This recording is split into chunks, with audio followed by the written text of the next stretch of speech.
Nung last na punta ko dito, may umaagos pa dito. Diyan. Ngayon, wala na. Hanggang dito na lang yung tubig.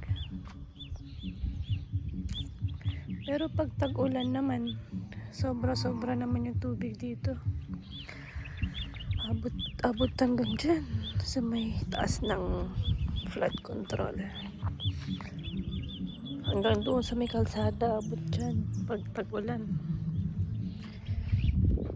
Ngayon namang tag-init, wala. Tuyo.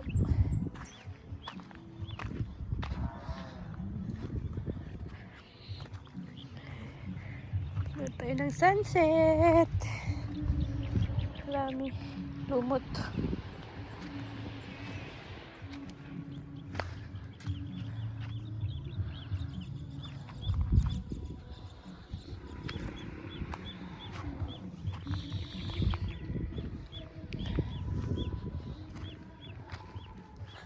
Ay, malumot.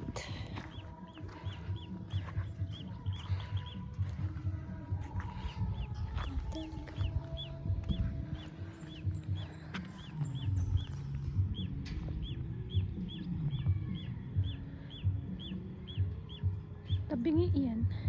yung ano ng tulay.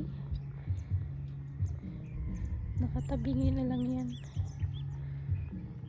Tapos naputol yun sa may dulo dati nung bagyo. Dinugtungan lang ng kawayan. Di na yun inayos kasi may ginawang tulay dun sa baba. Sementado dun. Diyan. Pero syempre yung mga nakatira dito mas gustong dumaan dito. Pwede rin naman dumaan dito. Yung mga motor, bicycle, pwede naman dumaan dito.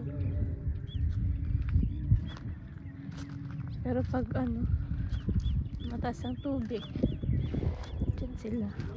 Kaya doon sa baba.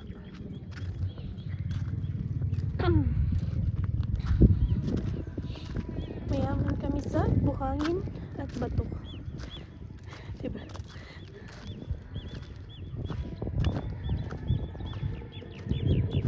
May tubig pa ba dyan? Wala na yata.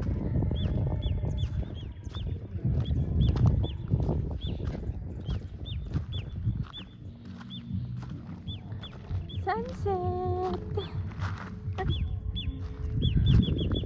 Ay, meron pang konting tubig. Saan ang gagaling yun?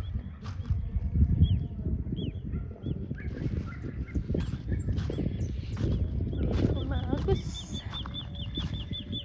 tubig.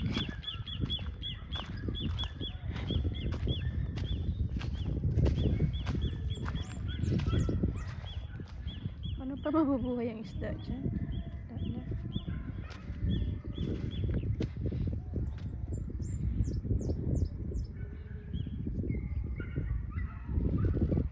Ayan, nanood lang tayo ng sunset dito sa ilog. Sa tuyong-tuyong ilog.